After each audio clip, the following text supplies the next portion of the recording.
दोस्तों, दुनिया में एक बार 70,000 लोग एक साथ मर गए। इन मर्दों की लाशें खुले मैदान में बेगूरो कफन 8 दिन तक पड़ी सड़ने लगी। इन मुर्दों की तादाद इस कदर ज्यादा थी कि लोग इनके दफन का कोई इंतजाम नहीं कर सके।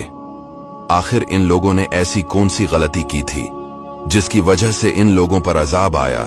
दोस्तों, कुरान का वाकया है, वीडियो को आखिर तक जरूर देखें। इसका वाकया ये है कि बनी इसराइल की एक जमात जो हजरत हज़कील अलैहिस्सलाम के शहर में रहती थी, शहर में तावन की वबा फैल जाने से इन लोगों पर मौत का खौफ सवार हो गया और ये लोग मौत के डर से सबके सब शहर छोड़कर एक जंगल में भाग गए और वहीं रहने लगे। तो अल्लाह ताला को इन लोगों की ये हरकत बहुत ज्यादा नापसंद हुई। चुनांचा अल्लाह ताला ने एक अजाब के फरिश्ते को इस जंगल में भेज दिया, जिसने एक पहाड़ की आड़ में छुपकर और चीख मारकर एक जोरदार आवाज से ये कह दिया कि तुम सब मर जाओ। और इस भयानक चीख को सुनकर बगैर किसी बीमारी के बिल्कुल अचानक ये सब के सब मर गए, जिनकी तादाद 70,000 थी। इन मर्दों की तादाद इस कदर ज्यादा थी कि लोग इनके कफन और दफन का कोई इंतजाम नहीं कर सके और इन मर्दों की लाशें खुले मैदान में बेगूरो कफन 8 दिन तक पड़ी पड़ी सड़ने लगे और बे इंतहा बदबू से पूरे जंगल बल्कि इसके अतराफ में बदबू पैदा हो गई। कुछ लोगों ने इनकी लाशों पर रहम खाकर चारों तरफ से दीवार उठा दी ताकि ये लाशें दरंदों से महफूज रहें। कुछ दिनों के बाद हजरत हिजकील अलैहिस्सलाम का इस जंगल में इन लाशों के पास गुजर हुआ तो अपनी कौम के 70,000 इंसानों की इस मौत नागहानी और बेगोरो कफन लाशों की फरावानी देखकर रंजो गम से इनका दिल भर गया। अब दीदा हो गए और बारी ताला के दरबार में दुख भरे दिल से दुआ मांगने लगे कि या अल्लाह, ये मेरी कौम के अफराद थे जो अपनी नादानी से ये गलती कर बैठे कि मौत के डर से शहर छोड़कर जंगल में आ गए। ये सब मेरे शहर के बाशिंदे हैं। इन लोगों से मुझे प्यार था और ये लोग मेरे दुख सुख के शरीक थे। अफसोस कि मेरी कौम हलाक हो गई और मैं बिल्कुल अकेला रह गया। ऐ मेरे रब, ये वो कौम थी जो तेरी हम्द करती थी और तेरी तौहीद का ऐलान करती थी और तेरी किब्रियाई का खतबा पढ़ती थी। आप बड़े सूजी दिल के साथ दुआ में मशगूल थे कि अचानक आप पर यह वही उतर पड़ी कि ए हज़कील, आप इन बिखरी हुई हड्डियों से फरमा दीजिए कि ए हड्डियों, बेशक अल्लाह ताला तुमको हुक्म फरमाता है कि तुम इकट्ठा हो जाओ।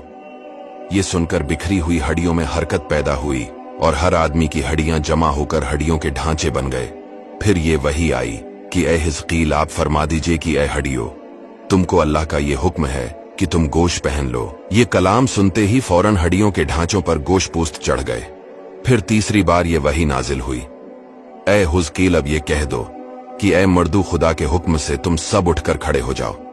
चुनांचे आपने ये फरमा दिया तो आपकी जबान से ये जमला निकलते ही 70,000 लाशें दमजदन में अचानक खड़े हो गए।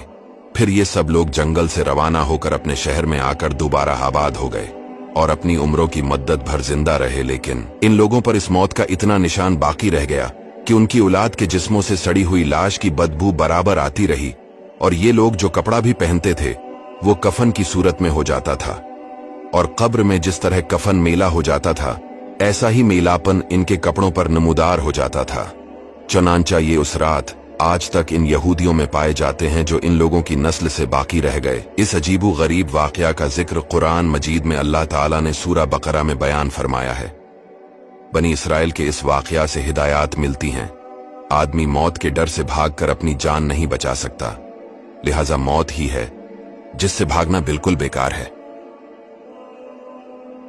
अल्लाह ताला ने जो मौत मुकर्रर फरमा दी है वो अपने वक्त पर जरूर आएगी। न एक सेकंड वक्त से पहले आ सकती है, न एक सेकंड वक्त के बाद आ सकती है। लिहाजा बंदों को लाजिम है कि रिज़ाए इलाही पर राजी रहकर साबिर और शाकिर रहें और ख्वाह कितनी ही वबा फैले या घमसान का रण पड़े, इत्मीनान और सुकून का दामन अपने हाथ से न छोड़ें और ये यकीन रखें कि जब तक मेरी मौत नहीं आती मुझे कोई नहीं मार सकता और जब मेरी मौत आ जाएगी तो मैं कुछ भी करूं, कहीं भी चला जाऊं, भाग जाऊं या डट कर खड़ा रहूं, मैं किसी हाल में बच नहीं सकता।